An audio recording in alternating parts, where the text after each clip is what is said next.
Chào các bạn. Đây là bữa ăn sáng của mình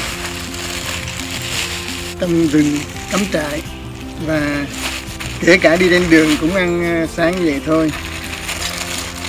Thì mỗi buổi sáng mình sẽ có 2 lát bánh mì lứt whole wheat sandwich, ăn với bơ đậu phộng. Vậy thôi, làm rất là nhanh, trong 30 giây thôi.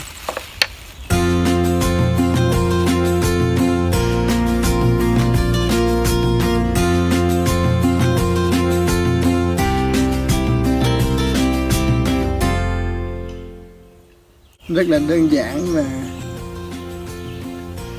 healthy, không cần gì phức tạp hết.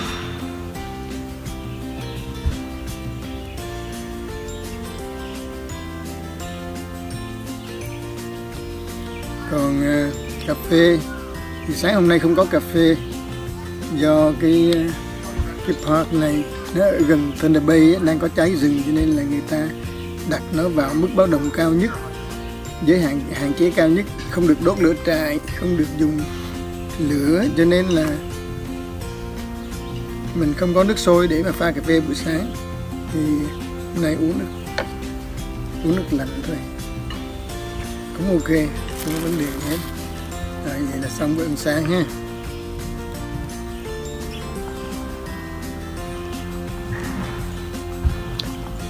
Rất là ngon.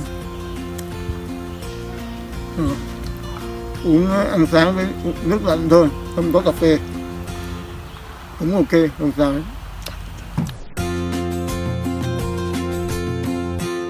Chào các bạn. Vừa rồi là một chia sẻ về buổi ăn sáng của tụi mình lúc đang đi cắm trại trong núi Sleeping Giant, tỉnh Ontario, Canada.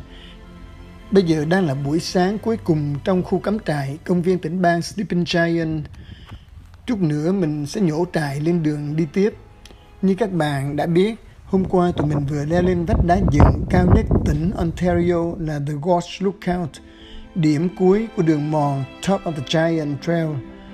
Muốn lên tới đỉnh này, bạn sẽ phải leo lên một độ cao là 566 m và phải đi bộ một chặng đường là 22,7 km.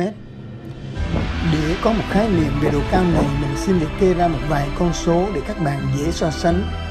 Cụ thể, trong số những thử thách mà mình đã làm qua thì tháp truyền hình CN Tower ở Toronto có độ cao phải leo là 342 m, và núi Kim Phụng ở Thừa Thiên Huế có độ cao phải leo là 394 m.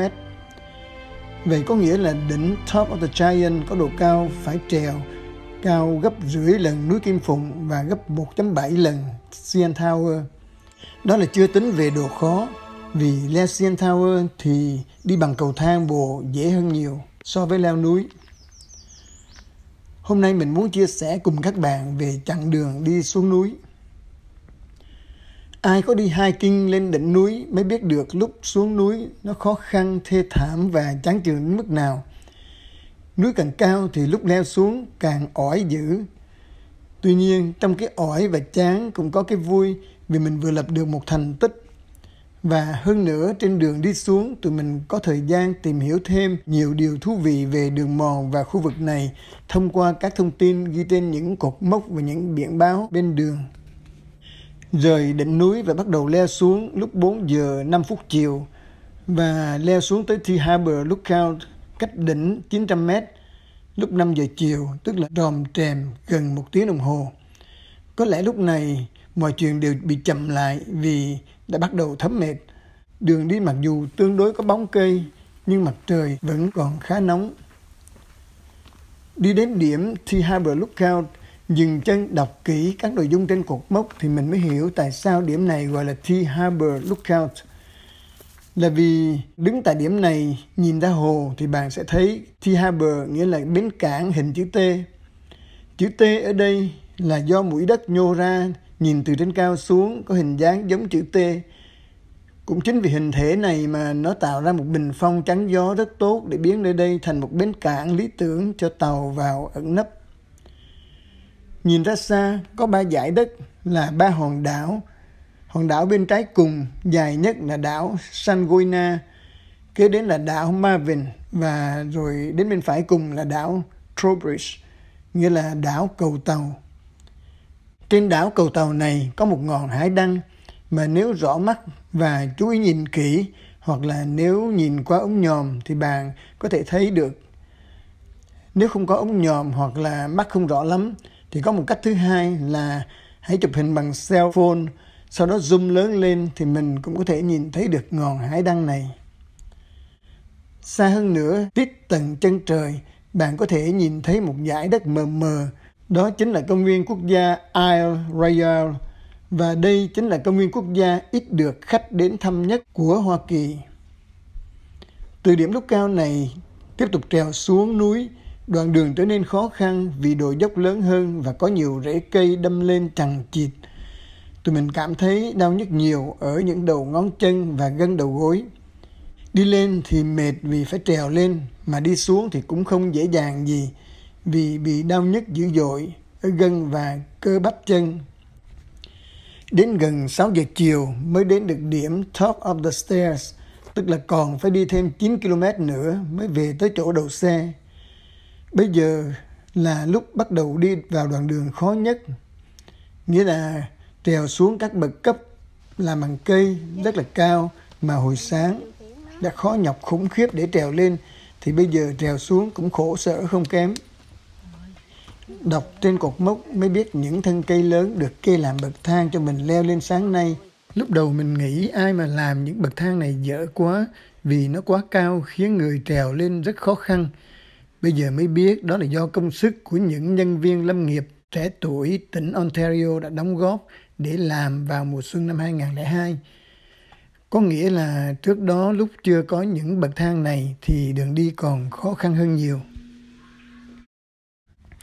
Trèo hết đoạn bậc thang khó khoảng nửa tiếng thì bắt đầu vào đường bằng phẳng hơn. Khoảng 6 giờ rưỡi chiều, trở lại vùng nhiều cây dương sỉ.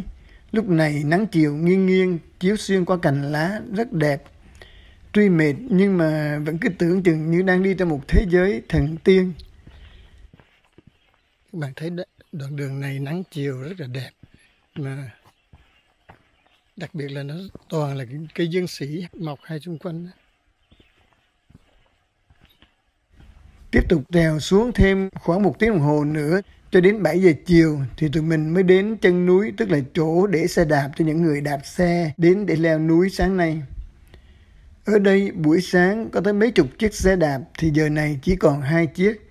Có lẽ là 2 chiếc xe của 2 bạn leo ngược lên lúc tụi mình bắt đầu đi xuống núi. Giờ này cũng thấy có nhiều cây gậy chặt từ cây rừng để lại đây cho những người đi sau sử dụng.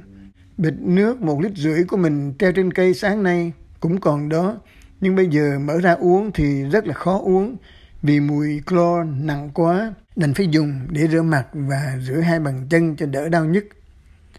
Vậy là mất đi một lượng nước quan trọng cần dùng cho đoạn đường trở về chiều nay. Khó khăn càng chồng chất.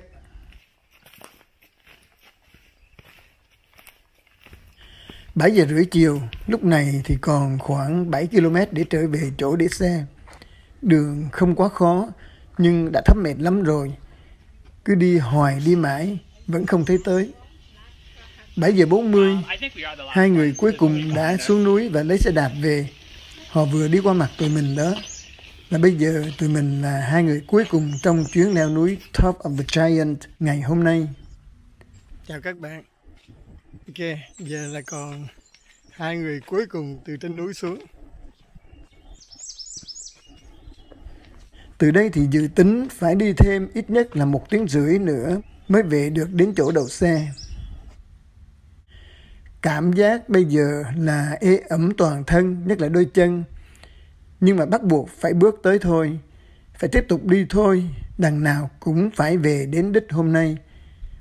Giờ này muỗi cũng đã ra rất nhiều đến độ dù tay đập muỗi liên tục nhưng vẫn bị muỗi đốt.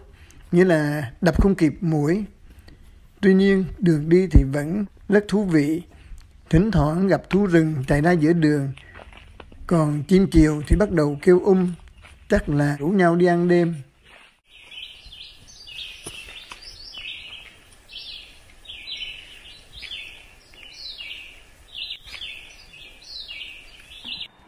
9 giờ 18 phút về đến Sea Lion. Lúc này rất may mắn là nhìn được mặt trời lặn trên cổ người khổng lồ nằm ngủ qua khoảng trống của suối nước. Các bạn có thể nhìn thấy xa xa nơi dãy núi hình thành hình dáng người khổng lồ nằm ngủ mà tụi mình vừa leo lên ngày hôm nay. Mặt trời đang từ từ lặn xuống. Tiếp tục đi tiếp những bước khó khăn trong đoạn đường còn lại. Nhưng cảm thấy rất vui vì hôm nay mình và người bạn đường của mình đã cùng thực hiện được ước mơ lâu lắm rồi là trèo lên đỉnh của Top of the Giant, vách đá cao nhất tỉnh Ontario nơi mình đang sống. Phải đến 9 giờ 40 thì mình mới về tới parking lot để lấy xe đi về trại. Kết thúc chuyến leo núi suốt một ngày từ 10 giờ sáng đến gần 10 giờ tối. Thời gian tổng cộng là 11 giờ 40 phút.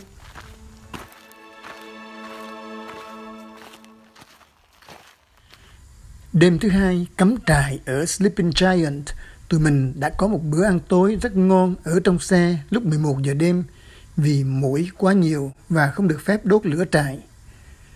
Câu chuyện xuống núi từ đỉnh của người khổng lồ đến đây là hết. Cảm ơn các bạn đã theo dõi. Mời các bạn đón xem hành trình kế tiếp là đường đi qua tỉnh Manitoba. Xin cảm ơn và chào tạm biệt.